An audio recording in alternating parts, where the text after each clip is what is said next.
बिस्मिल्लाहिर्रहमानिर्रहीम। और जी स्पोर्ट्स में आप सबको खुशामदीद। और आज भी जो है जी स्पोर्ट्स में हमारे साथ मेहमान मौजूद है, लेकिन आज हमने थोड़ा सा वेरिएशन किया है।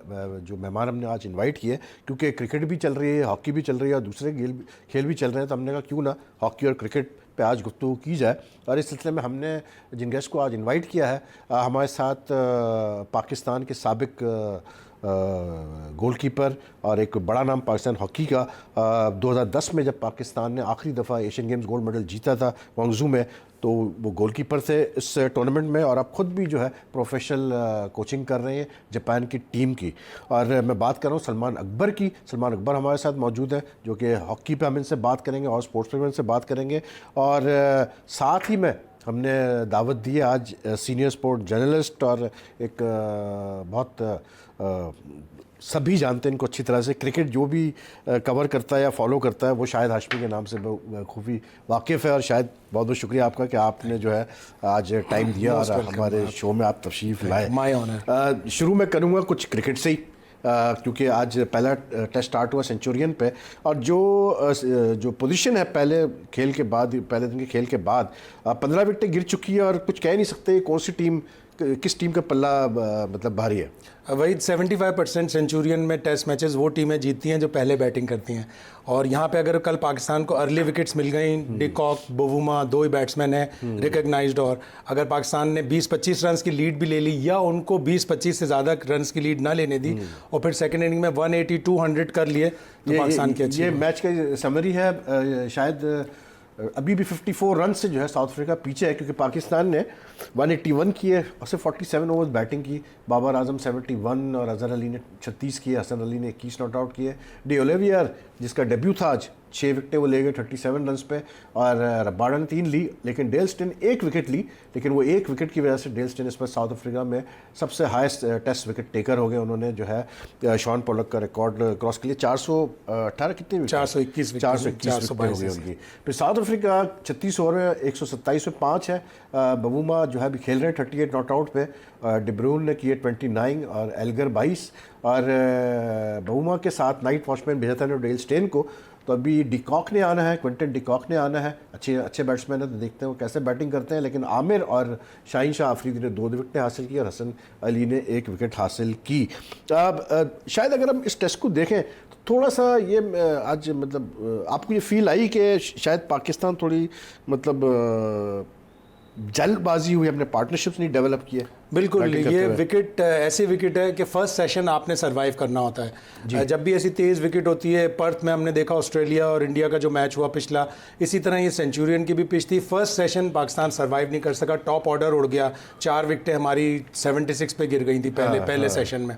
वो अगर सेशन सरवाइव करते एक आध विकेट पे तो फिर बड़ा स्कोर होता। लेकिन जिस तरह बाबर आजम ने फ्री फ्लोइंग स्ट्रोक्स खेले, उससे लग रहा था कि अगर बैट पे आपके बॉल आएगी, बाउंस अच्छा था, उस बाउंस और कैरी की वजह से पाकिस्तान के ज़्यादातर बैट्समैन आउट हुए। सरफराज, फ़खर, शान मसूद, नीचे से फिर और बैट्समैन आउट हुए। तो सरफराज भी ऐसे ही आउट हुआ, थोड़ी ज़्यादा बाउंस हुई, पीछे गया खेलने और बैट से लग के, तो पहला सेशन सरवाइव नहीं किया। इसकी वजह से पाकिस्तान को लॉस हुआ। लेकिन बाउंस प्रेडिक्टेबल नहीं है वैसे इस पिच। बिल्कुल, इस पिच की खासियत है। और इस पिच पे 4th इनिंग्स का हाईएस्ट चेज जो है 249 है। वो वाले मैच में जिसमें मैच फिक्सिंग हुई थी, 4 फीट किए थे हांसी क्रोनी वाला, और 226 अगर सीरियस कोई मैच लें, जो सीरियस मैच हुआ 226 साउथ अफ्रीका ने 98 में बनाया था गालबन श्रीलंका। लेकिन यहाँ पर शायद कोई 18 दफ़ा साउथ अफ्रीका जीता है सेंचुरियन में, 23 में से 3 मैचेस। तो उनका स्ट्रॉन्ग होल्ड है, 2 दफ़ा है उसका स्ट्रॉन्ग होल्ड है। लेकिन ऐसा नहीं है, अगर आप अच्छी क्रिकेट खेले हैं, यहाँ से भी पाकिस्तान ने जिस तरह कम बैक किया टेस्ट मैच में, 181 पे ऑल आउट हो जाने के बाद 127 फॉर 5, मेरे हिसाब से तो अभी थोड़ी सी एज साउथ अफ्रीका जरूर है। क्रिटिकल होगा वो होगा कल कितनी देर तक नाइट वॉचमैन खेलते हैं, और उसके बाद फिर डिकॉक और पार्टनरशिप उसकी। पाकिस्तान को जल्दी विकेटें चाहिए, जैसे मैंने कहा कि 20 किया तो लीड लें या 20-25 की लीड दें। उससे ज़्यादा लीड अगर हो गई, 70-80 की लीड हो गई, तो फिर पाकिस्तान के लिए मुश्किल हो जाएगी। सही कह रहे हैं आप। और वैसे मैच स्टार्ट होने से पहले पता चला हारिस सोहेल भी अनफिट है, नी का प्रॉब्लम, वो भी नहीं खेल पाए। उनकी जगह शान मसूद खेले आज नंबर 3 पे। अब्बास का कहते हैं कि जी वो रिस्क नहीं लेना चाहते हैं हेड कोच उनके साथ, तो उन्होंने उनको नहीं खिलाया। तो फिटनेस इश्यूज भी चल ही रहे हैं पाकिस्तान। बिल्कुल, 3 प्लेयर अनफिट चले गए। उनकी फिटनेस के बारे में यही कहा जा रहा था कि मशकूक है। अब कोच कोच की लाइकिंग डिसलाइकिंग इतनी स्ट्रांग है कि उसको वो तीनों प्लेयर्स बहुत पसंद थे, इसलिए वो लेके गया उनको। एक उनमें से फ़खर खेल गया, हारिस सोहेल कोई 1-1.5 घंटे पहले नी में उसको प्रॉब्लम हुआ और उन्होंने उसको रिप्लेस किया। इन प्लेयर्स की बॉडी लैंग्वेज पे मुझे थोड़ा सा डाउट होता है कि इतनी लो बॉडी लैंग्वेज होती है। असद शफीक 67 टेस्ट मैच खेल रहा है, 62nd कंसेक्यूटिव पाकिस्तान के लिए खेल रहा है, लेकिन बॉडी लैंग्वेज ऐसी होती है जैसे डर के गया खेलने। पहली बॉल पे उसने ऊंचा खेला और फॉरवर्ड शॉर्ट लेग पे कैच होते होते बचा, फिर एलबीडब्ल्यू हुआ, रिव्यू भी लिया, लेकिन वो इतना साफ आउट था। इन लोगों की बॉडी लैंग्वेज पे मुझे बड़ा फ़र्क है, और स्पेशली हारिस सोहेल की, कि इतना टैलेंटेड प्लेयर है लेकिन लगता है जैसे कि शायद 3 दिन 100 के ग्राउंड में आया है। और ऐसी पुअर बॉडी लैंग्वेज वो इंटरनेशनली आपको इंटरनेशनल क्रिकेट में नहीं चलती। हाँ नहीं, बिल्कुल सही कह रहे हो कि थोड़ा सा फ़र्क पड़ता है। साथ ही साथ इंडिया ऑस्ट्रेलिया में भी आज टेस्ट मैच स्टार्ट हुआ और पहले दिन इंडिया ने 215 किए 2 विकेटों पे। मयंक अग्रवाल जो डेब्यूटेंट थे 76 किए उन्होंने। पुजारा 68 पे खेल रहे हैं और उनके कप्तान विराट कोहली अभी 47 नॉट आउट पे खेल रहे हैं। ये इंडिया कहाँ से बैट्समैन ये प्रोड्यूस कर देता है कि आते ही पहले टेस्ट में ये रन करना शुरू कर देता है? 1000 रन इसने पिछली रणजी ट्रॉफी सीजन में बनाए थे। इंग्लैंड में इसको नहीं लिया, फिर वेस्ट इंडीज़ की जो सीरीज़ हुई थी उनकी, उसमें ये स्क्वाड में शामिल था लेकिन इसको डेब्यू नहीं कराया।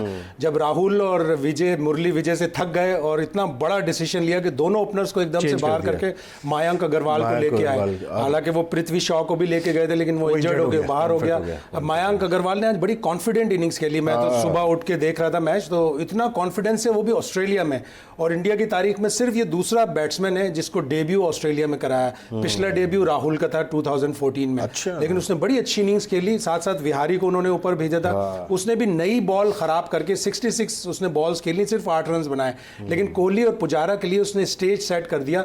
और मुझे लगता है कि इस विकेट में बिल्कुल भी जान नहीं है। 47 पे कोहली का क्रूशल कैच टिम पेन ने सेकंड न्यू बॉल पे गिरा भी दिया। और कोहली को अगर आप कैच ड्रॉप करेंगे तो लंबा 100 बनाएगा, और 350 प्लस अगर इंडिया ने स्कोर कर दिया तो ऑस्ट्रेलिया ये टेस्ट मैच हार जाएगा। बड़ी हैरानकुन बात है, माइकल क्लार्क कमेंट्री में भी पहले टेस्ट मैच में कह रहा था कि क्रिकेट ऑस्ट्रेलिया ने इंडिया को पहला टेस्ट एडिलेड में दे दिया और आखिरी 2 टेस्ट मेलबर्न और सिडनी में दे दिए, जो नॉन है कि एशियन टीम्स वहां पे अच्छा करती हैं। और माइकल क्लार्क बड़ा क्रिटिसाइज कर रहा था कि पहला टेस्ट ब्रिस्बेन में होता, दूसरा पर्थ में होता, ताकि हम सीरीज अपने काबू में कर लेते, उसके बाद फिर आगे कहीं। ये ऑस्ट्रेलियन टीम तो कहीं भी होता है मैच काबू नहीं कर पाती, क्योंकि जब से स्टीव स्मिथ और उसका इंसिडेंट हुआ है उसके बाद से तो ऑस्ट्रेलियन टीम बिल्कुल ही मतलब एक टेस्ट मैच जीते बड़े अरसे बाद, वो अभी इंडिया के खिलाफ दूसरा टेस्ट जीते।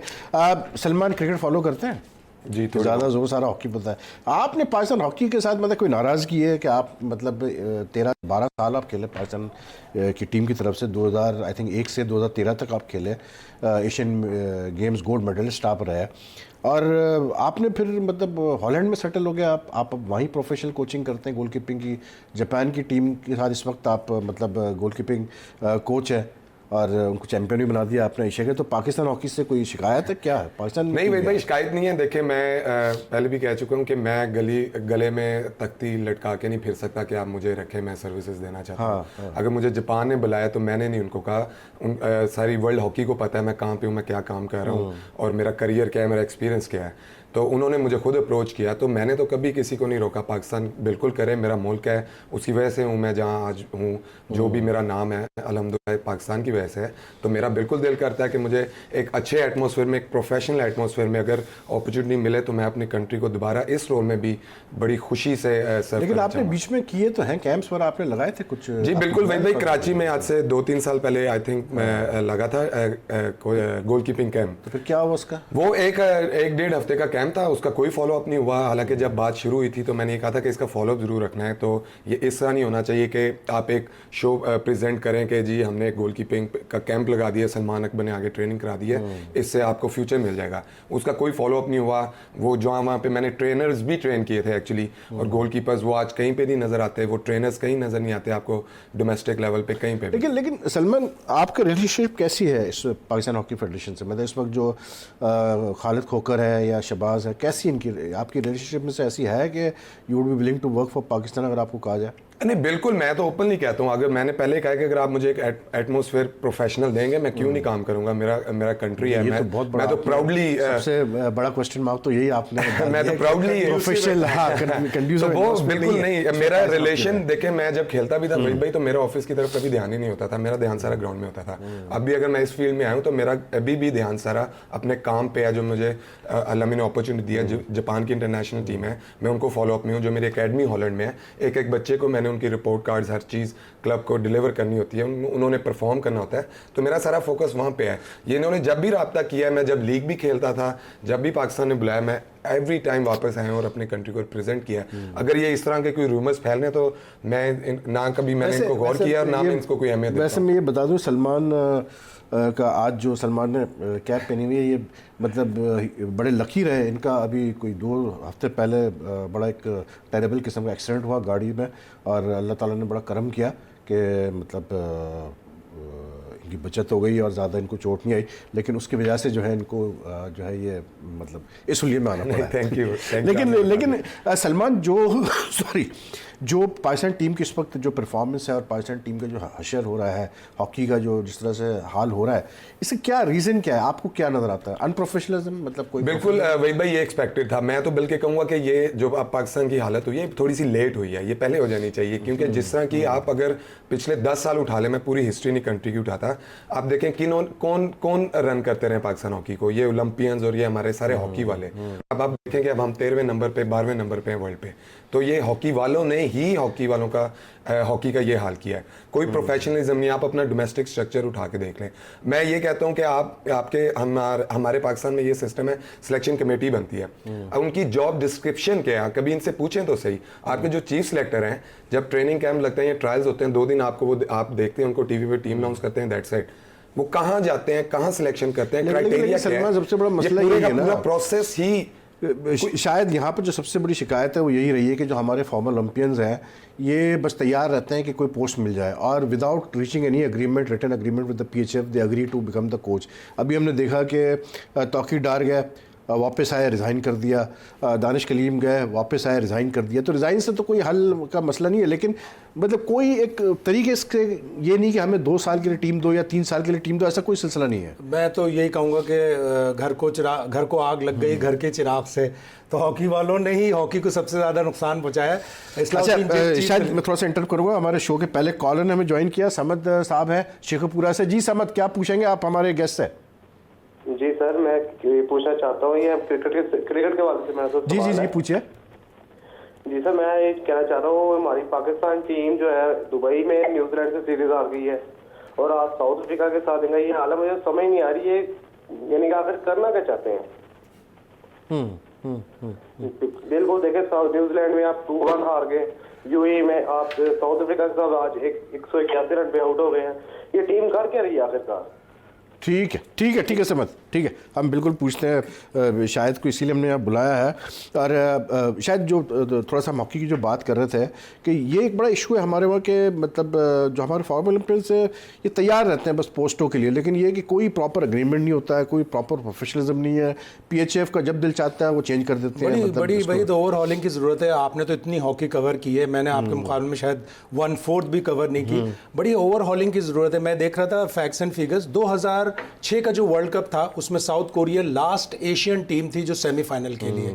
लास्ट एशियन टीम जो फाइनल खेली हो पाकिस्तान 94 में खेली है। तो एशिया में ही ओवरऑल डिटीरिएट हुआ है हॉकी का स्टैंडर्ड, और हमारे यहाँ सबसे ज़्यादा हुआ है, और हमारे हॉकी ओलंपियंस ने सबसे ज़्यादा हॉकी को नुकसान पहुंचाया। अभी 5-6 माह पहले अभी सलमान से ही बात हो रही थी, दानिश कलीम टोटली एंटी थे, जैसे ही वो सेटअप में आए 3rd या 4th कोच बना के उनको वर्ल्ड कप में भेज दिया, वो कहेंगे ऑल इज़ वेल। और इस्लाह भाई हैं हमारे, इस्लाह भाई हमेशा कुछ ना कुछ रहते हैं हॉकी के सेटअप में, और लतीफ़े बड़े अच्छे सुनाते हैं। आपको भी पता है आजकल वो नहीं है, अच्छे वाले भी मर्दाना वाले भी चीफ सेलेक्टर थे, लेकिन उन्होंने बड़ा अच्छा लतीफ़ा सुनाया जब टीम जा रही थी। उन्होंने कहा इस टीम में पोटेंशियल है वर्ल्ड कप जीतने का। तो मुझे बड़ी हंसी आई। पहला मैच बड़ा अच्छा खेल रही थी पाकिस्तान की टीम, और एशियन गेम्स में मैंने देखा, नोट किया कि जब ऑल्टमैन्स कोच था तो प्लेयर्स में इंप्रूवमेंट वाज़े नज़र आ रही थी। ऑल्टमैन्स को हटाना इस वक्त पाकिस्तान हॉकी के लिए बड़ा सेटबैक बड़ा था, setback था। नहीं हटाना और- चाहिए था। और- अब हसन सरदार ने आके ये कहा कि पाकिस्तान हॉकी टीम को एक फॉरेन कोच चाहिए। रिजवान सीनियर भी कह रहे हैं फॉरेन कोच चाहिए। सलमान, इंपॉर्टेंट पॉइंट, मुझे ये बताएं कि आप जब खेल रहे थे उस वक्त भी एक फॉरेन कोच था, जब हम 2010 का एशियन गेम जीते थे, मिशेल वैन डैन थे, उनके साथ भी यही हुआ कि उनको भी बिल्कुल ओलंपिक से पहले हटा दिया गया, पता नहीं क्या मसले मसाइल हुए। क्या फॉरेन कोच में और हमारे लोकल कोचेज में फ़र्क होता है सलमान? बिल्कुल वही भाई, ज़मीन आसमान का फर्क है। मैं समझता हूँ कि मैंने रूलैंड ऑल्डमन्स के साथ भी काम किया 2004 में, फिर मिशेल वैन डैन के साथ, बहुत ज़्यादा फ़र्क है। टीम ट्रेनिंग कैंप का एटमॉस्फेयर टोटली डिफरेंट हो जाता है, ज़्यादा प्रोफेशनल हो जाता है, प्लेयर को ज़्यादा लिबर्टी मिलती है कि अपने आप को एक्सप्रेस कर सके, अपनी जो स्किल्स का उसको यूज़ कर सके, बजाय इसके कि जब हमारे पास लोकल कोचेज़ होते हैं, वो एक जो एक्स्ट्रा प्रेशर जो लोकल कोचेज़ का होता है, और फिर जो आपकी पाकिस्तान हॉकी की इंटरनल पॉलिटिक्स है वो आपके प्लेयर के साथ जुड़ी हुई है। आप ये कभी भी ना भूलें। और वो जब ट्रेनिंग कैंप में आता है, आज तो क्राइटेरिया ये हो गया हुआ, तो प्लेयर तो ऐसे इग्नोर होते हैं कि क्योंकि वो आपके ऑपोजिशन से कहीं से है, वो ये नहीं देखा जाता कि वो टैलेंटेड है, उसकी जरूरत है कंट्री को। तो जब गोरा आता है तो एग्जैक्टली जब हमें कोई आउटसाइडर अच्छा कोच मिलता है तो वो बिल्कुल एक प्रोफेशनल लाइंस पे काम करता है, सिंसियरली अपनी मर्जी की जो उसको अच्छा लगता है कि वो डिलीवर करेगा, वो उसको लेता है और बड़ा ब्लंटली काम करता है वो। जबकि हमारे जब लोकल कोचेज आते हैं उन पे बाउंड्रीज आ जाती हैं, वो अक्सर कहते हैं कि हमें उतनी फ्रीडम नहीं मिलता जितना गोरे को मिलता है। तो मैं उनको ये कहता हूं कि अगर आप इतने अच्छे कोच हैं, आप फिर कोच ही क्यों लगते हैं जब आपको फ्रीडम नहीं मिला हुआ? इट मींस आपने पहले ही एक्सेप्टेंस कर ली है। जैसे आपने कहा, मैं आपको ये कहता हूं, क्या क्राइटेरिया है पाकिस्तान हॉकी फेडरेशन का? कभी इंटरव्यूज हुए कोचेस के? कभी नहीं। कभी रिटन कॉन्ट्रैक्ट हुआ है? कभी नहीं। सिर्फ वर्बली आप कह देते हैं कि एक बड़ा नाम है, आप ये कोचिंग पे आ जाए, ये आ जाए, ये आ जाए, ये आ जाए। ऑल्टमैन्स को इस तरह हटाया कि कोई फाइनेंस के आदमी है, अभी मैंने सलमान से भी पूछा, अदनान, वो उसके पैसे रोक देते थे, वो बिलबिलाता रह जाता था, तंग आकर उसने हॉकी छोड़ दी। ऑल्टमैन्स वो आदमी है जिसने पिछले 4 साल में इंडिया की हॉकी को उठाया है, ग्रास रूट लेवल पे वो हाई परफॉर्मेंस सैक हुआ वहां से। मैं बता रहा हूँ ना क्यों सैक हुआ। हाई परफॉर्मेंस एकेडमी का उसको बनाया, जूनियर उसने टीम के साथ मिलके जूनियर वर्ल्ड कप जीता इंडिया ने 2016 में, और अभी जो इंडिया की टीम खेल रही है उसमें 6 से 7 जूनियर प्लेयर उनकी टीम के। कॉलर हमारे साथ सकलैन है लाहौर से। जी सकलैन, क्या पूछना चाहेंगे आप? जी आप कैसे हैं? ठीक है, खैरियत से? हाँ अल्लाह करम। ये मोहम्मद सकलैन तो नहीं बात कर रहे हैं? मुझे ये पूछना था जी जी कि ये जो रिजाइन कर गए हैं सारी अथॉरिटीज, जी, इनसे कोई मतलब बाद में नहीं पूछा जा सकता? मतलब अगर कोई गलत हुआ है या कुछ सही हुआ है या जो भी हुआ, अगर बंदा एक सीट पे बैठा है, वो काम कर रहा है और रिजाइन करने के बाद वो चला गया, तो उसके इसका मतलब उसकी जान छूट गई? हाँ मतलब कोई अकाउंटेबिलिटी नहीं है उसके बाद? अकाउंटेबिलिटी नहीं है, मतलब रिजाइन कर दो और पीछे जितना कुछ है वो साफ हो गया। बिल्कुल सही कहना सकल साहब, वेरी वैलिड क्वेश्चन। और ये बिल्कुल हम मतलब ये एक फैक्ट है शायद, और सलमान के हर चीज़ का हल ये है कि मतलब मुझे तो रिजाइन करो और खत्म। जो इंक्वायरी कमेटी बिठाई है उसने कहा हम किससे इंक्वायरी करें? भाई उन्होंने रिजाइन किया, थे हमारे साथ, मुल्क छोड़ के तो नहीं चले गए, वो मुल्क में ही है। लेकिन नहीं, लेकिन रशीद जूनियर ने उस दिन, ने लेकिन शायद रशीद जूनियर हमारे साथ थे और उन्होंने बड़ा क्लियर कहा, उन्होंने कहा, छुटते ही रशीद जूनियर ने कहा, उसने कहा कि भाई बात ये है कि पोर एडमिनिस्ट्रेशन की वजह से हम आ रहे हैं। नो डाउट, बिल्कुल छुट्टी उन्होंने कहा। तो मैंने कहा भाई पोर एडमिनिस्ट्रेशन मतलब पीएचएफ कह लें। हाँ, तो मैंने कहा फिर आप मतलब इंक्वायरी फिर किस पे करेंगे जब आप खुद कह रहे हैं कि, तो कह लेगा वो देखते हैं। लेकिन उन्होंने कहा कि मैं प्राइम मिनिस्टर को रिपोर्ट भेजूंगा। वो भेजते नहीं भेजते ये अल्लाह बेहतर जानता है। एक ब्रेक लेना है मुझे, ब्रेक के बाद वापस आते हैं तो बड़ी इंटरेस्टिंग कन्वर्सेशन हो रही है। क्रिकेट और हॉकी का यह मिलाप है, मिस मत कीजिएगा। हमें ज्वाइन करें ब्रेक के बाद।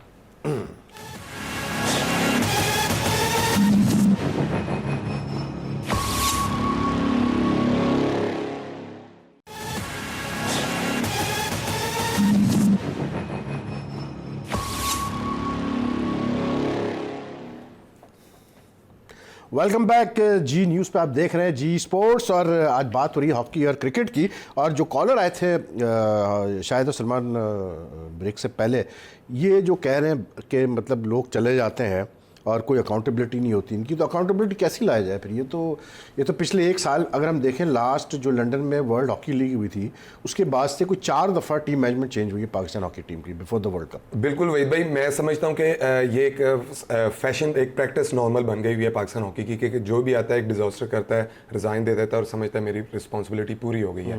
इसी ने ये वन ऑफ द रीज़न है कि पाकिस्तान हॉकी को इतना ज़्यादा नुकसान हुआ कि आज हम दुनिया में नंबर 12 पे हैं। इसकी मेरे ख्याल में अकाउंटेबिलिटी बिल्कुल इनके ये इसीलिए होता है क्योंकि वर्बली सारे कोचेज आते हैं, कोई पेपर वर्क नहीं होता, कुछ आप इंटरव्यूज नहीं लेते, और कोई भी आता है आके कहता था मैं रिजाइन कर रहा हूँ। इससे आज तक बहुत बहुत बड़े रिजाइन हुए हैं, सिलेक्शन कमेटी में रिजाइन हुए हैं, सेक्रेटरीशिप पे रिजाइन हुए हैं, कोचेस पे रिजाइन हुए हैं, लेकिन इससे पाकिस्तान हॉकी को क्या फर्क पड़ा है, क्या फायदा क्या हुआ है? कुछ भी नहीं। आप देखें विद इन मेरे ख्याल में 1 साल के सर्कल के बाद फिर यही लोग वापस आ जाते हैं जिन्होंने रिजाइन किया होता है। तो ये सारी प्रैक्टिस ही वही भाई गलत है, इसको ठीक होने की जरूरत है, और ये तब तक नहीं हो सकता जब तक आप प्रोफेशनल्स को नहीं लेके आएंगे अपने ऑफिस में जो अच्छी एडमिनिस्ट्रेशन करते हो, जिनको पता हो कि आपने एक बड़ा प्लान बनाना है और आपका रोड मैप क्या है। मैं आज कहता हूं कि कभी भी हमारी किसी फेडरेशन ने आके आपको बताया कि आपका रोड मैप क्या है, आपका टारगेट क्या है।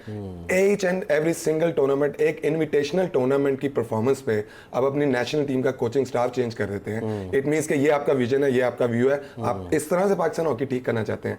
जबकि जहां पे आप बेल्जियम की स्टोरी देखें, 10 साल से वो लगे हुए थे, 10 साल के बाद आज वो वर्ल्ड चैंपियन बने। उससे पहले ओलंपिक का एक फाइनल खेला उन्होंने। तो एक पूरा प्रोसेस से ये गुजरे। और मैं आपको बताऊं, मैं उधर हॉलैंड में भी वही भाई लीग खेलता हूं।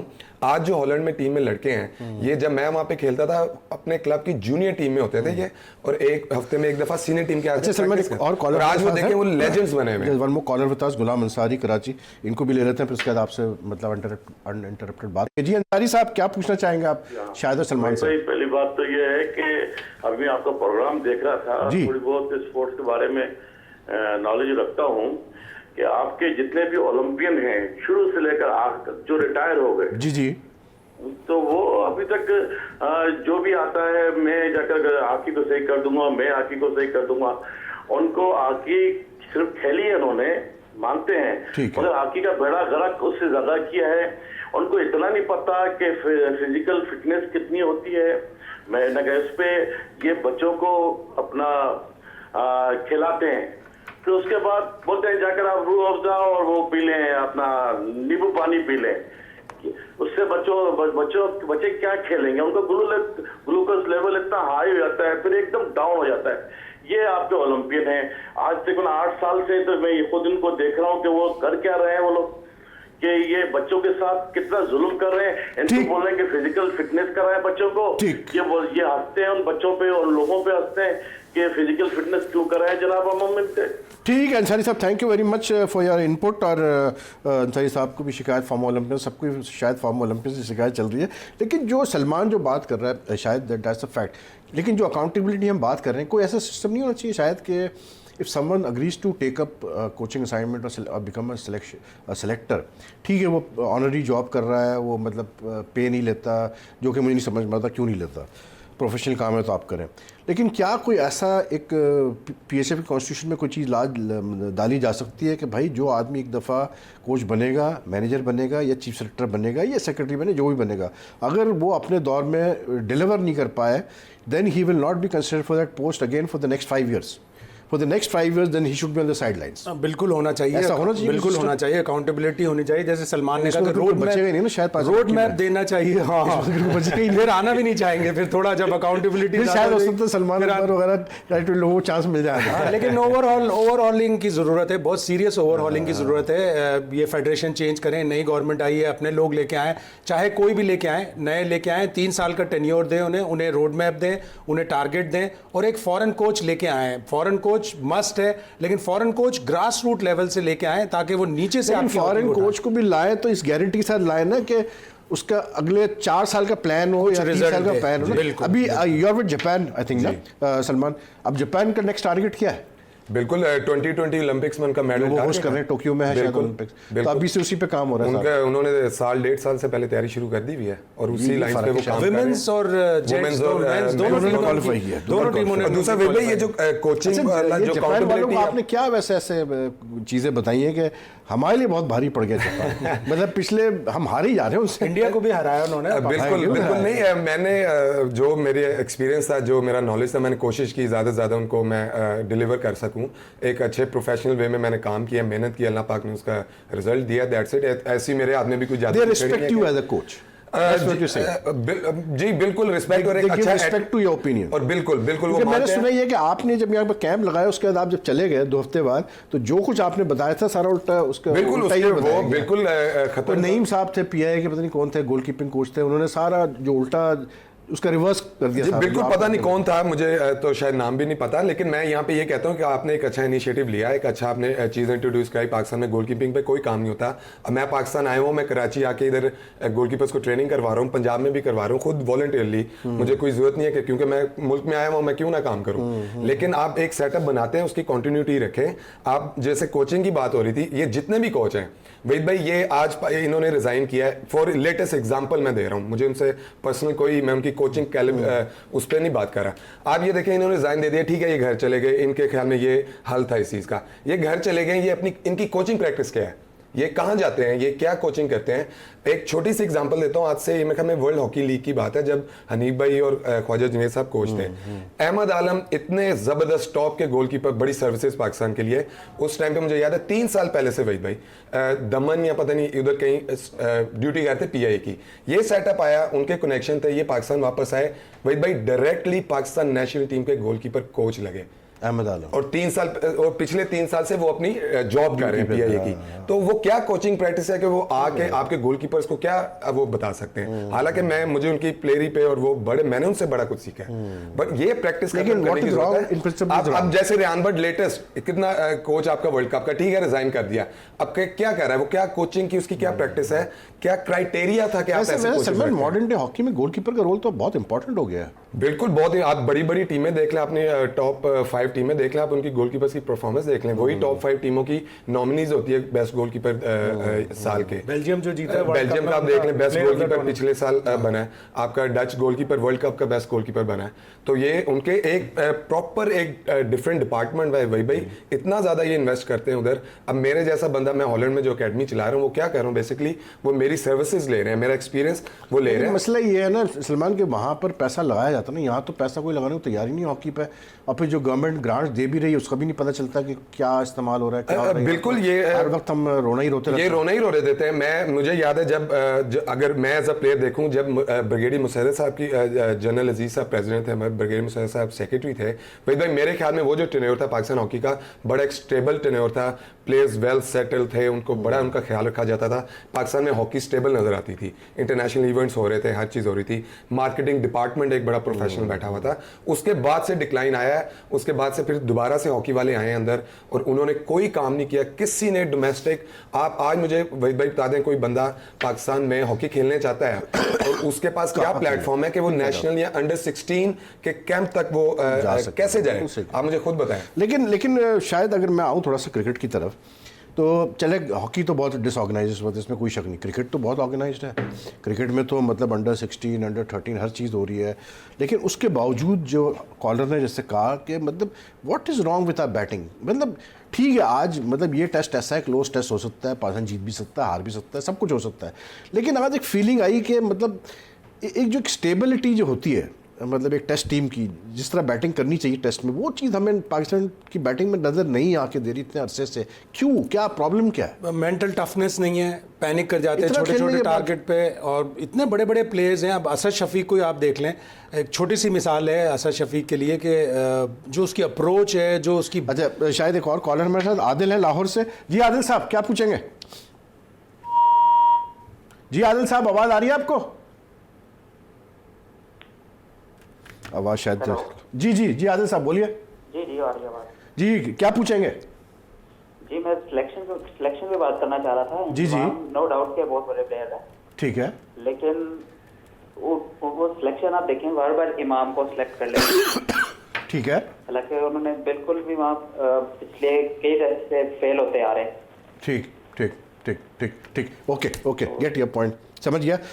उस पर भी बात करते हैं। शायद आप कह रहे थे क्रिकेट का, आप कह रहे थे कि मेंटल टफनेस नहीं है। मेंटल टफनेस, आप इतनी सी मिसाल ले लें कि 67 टेस्ट मैच है असद शफीक का, लेकिन जब भी किसी क्रिटिकल सिचुएशन में जाएगा बैटिंग करने, आप असद शफीक के पीछे क्यों पड़े हैं? और भी प्लेयर, हारिस सोहेल ले लें, अजहर अली ले लें, सरफराज ले लें, हारिस तो करता है रन्स कर रहा है, लेकिन बॉडी लैंग्वेज जो है, जब छोटा सा टारगेट था 176 का, उसमें एक प्लेयर नहीं खड़ा हो सका। तो जो बैटिंग कोच है उसके ऊपर भी सवालिया निशान आ जाते हैं कि 4 साल से वो पाकिस्तान का बैटिंग आप कोच तो है। काफी ट्रैवल करते हैं पाकिस्तान टीम के साथ, ये बैटिंग कुछ करता है क्या लड़कों के साथ? बकौल मिकी आर्थर के कि ही वर्क्स वेरी हार्ड, और वो तो अपनी दिल और जान से मेहनत करता है, लेकिन रिजल्ट्स नहीं आ रहे हैं, और वो जो मेंटल टफनेस आनी चाहिए पाकिस्तान के बैट्समैनों में वो नहीं आ रही। तो वो उसकी कारकर्दगी पे भी बड़ा सवालिया निशान है। और हमें भी अपना, अगर हमारे पास और भी बड़े बैट्समैन हैं, हमारे पास मोहम्मद यूसुफ है, हमारे पास खुद इंजमामुल हक है, छोटे से अरसे के लिए वो आए थे 2012 में, एक शॉर्ट सा स्टेंट किया था और उससे थोड़े से नताइज अच्छे मिले थे। तो why not Pakistani batsman, farmer Pakistan batsman, Yusuf से बढ़कर कोई बड़ा प्लेयर। लेकिन वो तो मसला यही आता है ना कि जब आपका फॉरेन कोच होता है, जैसा भी इसमें किया होता है, आप तो उसकी तो कभी बनेगी नहीं लोकल प्लेयर के साथ। आर्थर को वहां पे स्नैप करें आप, इसलिए कि आपने वही हॉकी वाली गलती की हुई है कि आपने फॉरेन कोच के साथ कोई अपना कोच नहीं लगाया हुआ जो असिस्टेंट कोच हो, लोकल हो, ताकि वो सीखे। तो आपने मिकी आर्थर को हमेशा तो नहीं रखना ना, वर्ल्ड कप के बाद अगर आप उसको चेंज करना चाह रहे हैं तो आपको ऑल्टरनेट चाहिए। राशिद लतीफ है, मोइन खान है, बेपनाह ऐसे अच्छे कोचेज हैं जो जिनको आप साथ रख के और उनको ये दें जॉब के, जैसे ही मिकी आर्थर हटेगा आप उसको लगा दें। ठीक है, अली मुराद है हमारे साथ, लाहौर से कॉल की अली मुराद ने। जी अली मुराद साहब, हॉकी का पूछेंगे, क्रिकेट का पूछेंगे? हेलो जी जी जी, मैं क्रिकेट में बात करूँगा सर, क्रिकेट बात करता हूँ जी, बोलिए, क्या क्या क्रिकेट पे क्या बात करना चाह रहे हैं आप? जी। मैं क्रिकेट में बात करना चाह रहा हूँ कि पाकिस्तानी टीम इस वक्त लैकिंग डिसलैकिंग का शिकार है। मिकी और जिसको पसंद कर रहे हैं उसको टीम में शामिल कर रहे हैं, जिसको नहीं पसंद कर रहे हैं उसको टीम से बाहर निकाल रहे हैं। आप देखें, फवाद आलम ने डोमेस्टिक में रन की भरमार कर दिया, फिर भी इस वक्त टीम में नहीं है। ठीक है ठीक है, आज इंजमाम का बुरा दिन है। नहीं, सिलेक्शन कमेटी की कारकर्दगी पे यकीनन सवालिया निशान आते हैं। अब जैसे इस वाली टीम जा रही थी, तो अगर आपने 15 या 16 इंतखाब किए तो एक लड़का और आप डाल देते आबिद अली, ताकि उसका दिल न टूटता। कंटिन्यूसली उसने परफॉर्म किया, न्यूजीलैंड के खिलाफ परफॉर्म किया, इंग्लैंड लायंस के खिलाफ एक दिन में। एक वजह ये भी है, एक वजह ये भी है शायद कि शायद ये जो एक हमारा बैटिंग सेटअप है, अगर हम देखें खास करके मिडिल ऑर्डर हम देखते हैं, तो चाहे सरफराज हो, हारिस हो, असद हो, अजहर हो या बाबर आजम हो, ये परमानेंट फिक्चर्स हैं, मतलब फेसेस है हमारी batting for the last I think 2-3 years now. Opening थोड़ा बहुत चेंज होती रहती है, लेकिन वही हम देखते हैं, शाहिद मसूद अंदर आ रहे हैं, जा रहे हैं, अंदर आ रहे हैं, जा रहे हैं। इमाम लास्ट ईयर से इंट्रोड्यूस हुआ, इमाम has become a permanent feature. Opening हमारा स्लॉट मतलब सेटल ही नहीं होकर दे रहा, हम सेटल ही नहीं कर पा रहे हैं। अहमद शहजाद पहले थे, वो अब बाहर हो गए, उमर अकमल बाहर, मतलब हमारा जो ओपनिंग स्लॉट है, जो वो तो परमानेंट है ही नहीं, लेकिन जो बाकी है वो तो परमानेंट है ना। फिर क्या मेंटल टफनेस की कमी है इन पांचों में? हाँ, टॉप ऑर्डर हमारा हमेशा से मसला रहा है और ये काफ़ी अरसे से चल रहा है। एक लड़का बड़ा अच्छा बीच में आया था जिसने इंग्लैंड में बड़ी अच्छी परफॉर्मेंस दी, समी असलम। जेफ बॉयकॉट तक ने उसकी तारीफ की कि इस लड़के को ये पता है कि इसका ऑफ स्टंप कहाँ है, और वो गायब हो गया। तो एक एक करके गायब हो जाते हैं, फिर वापस आ जाते हैं। तो ये एक बड़ा प्रॉब्लम है, और सिलेक्शन में कंसिस्टेंसी भी नहीं है। और सिलेक्शन में जो आप डोमेस्टिक क्रिकेट के परफॉर्मर्स हैं, लाइक फवाद आलम है, आबिद अली है, उस्मान सलाउद्दीन है, इन सब लोगों को कंटिन्यूसली चांस नहीं मिले। अगर आप 16 अनाउंस कर रहे हैं, आप 17 अनाउंस कर देते, कम से कम आबिद अली का दिल तो इतना बड़ा हो जाता। मेरा यही सवाल पर है, साथ रहता। मेरा यही सवाल है कि आप इमाम के मामले में आप कहते हैं कि जी वो क्योंकि पिछली सीरीज़ में उसने बड़े रन्स किए हुए हैं इसलिए हम उसको चांस दे रहे हैं। कोई उसकी 5-6 इनिंग्स अब हो चुकी है, I think he has not had a big score, ठीक है। यही ट्रीटमेंट आप दूसरे प्लेयर के साथ क्यों नहीं कर सकते? इमाम ने बड़ा कॉन्फिडेंस शो किया था, बड़ी रिजॉल्व शो की थी जब उसने आयरलैंड में दूसरी इनिंग्स में पाकिस्तान को जितवाया। बड़ा ट्रिकी एक टारगेट था और उसने मैच फिनिश किया। वहां पे लगा कि एक अच्छा बैट्समैन पाकिस्तान को मिल गया, लेकिन on end of the field उसकी जो एरोगेंस है, कॉन्फिडेंस, ओवर कॉन्फिडेंस और एरोगेंस में बड़ी थिन लाइन होती है, वही आपको पता होगा। जरा सा आप इधर हो जाए तो आप वो एरोगेंस आ जाती है। वो जिस वक्त इंटरव्यू में आता है वो कहता है मीडिया मुझे हर वक्त चचा चचा के ताने देता है, मैं तो अपने चचा के नाम की वजह से, मीडिया की वजह से मैं बड़ा प्लेयर बन गया। नहीं भाई, अभी आप बड़े प्लेयर नहीं बने। सिर्फ 73 रन आपने 5 इनिंग्स में न्यूजीलैंड की बनाए। लकी है वो कि वो इस टूर पर चला गया, वरना 5 इनिंग्स में 73 रन बनाने वाला कभी भी अगले टूर पर नहीं। यहाँ तक इंटरव्यू में कह दिया, उसने कहा कि भाई मैं तो दुआ करता हूँ कि ये सिलेक्शन कमेटी चेंज हो जाए, तो कम से कम लोग ताने देना छोड़ दें। उसे भी अंदाजा हो जाएगा। अब 73 के बाद आज 0, अगर सेकंड इनिंग में कुछ नहीं करता तो definitely always scores in second innings, उसका जनरली ट्रेंड यही रहा है। Anyway I am taking a break के बाद वापस आते हैं, तो फिर हम अपनी डिस्कशन यहाँ से ही जारी रखते हैं।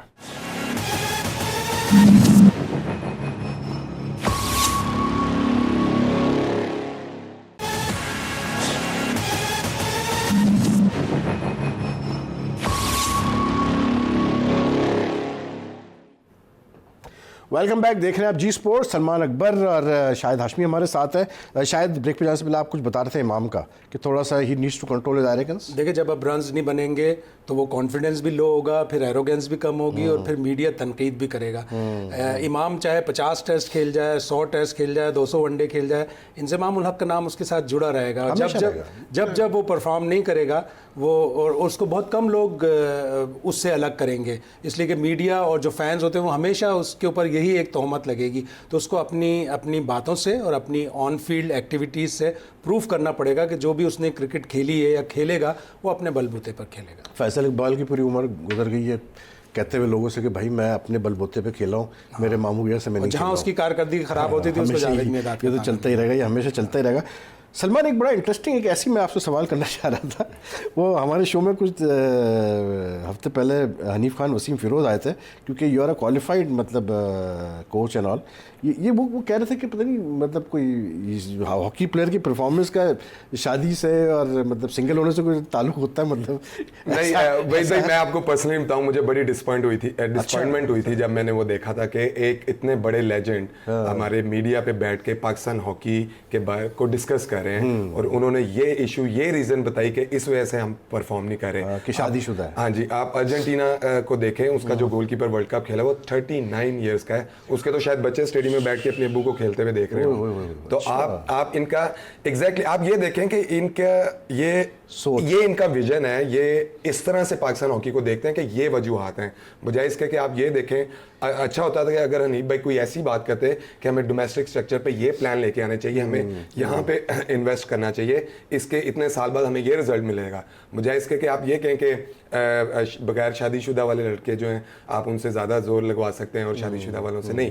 तो मुझे तो बड़ी डिसअपॉइंटमेंट हुई थी वो इतने बड़े लेजेंड के मुंह से इस तरह के उसमें काफ़ी रिएक्शन भी आए पाकिस्तान हॉकी के बारे में, और आप डिस्कस कर रहे हैं अपने नेशनल स्पोर्ट्स को, आपको आपके डोमेस्टिक प्लेयर्स देख रहे हैं कि हमारे लेजेंड्स क्या बात करें।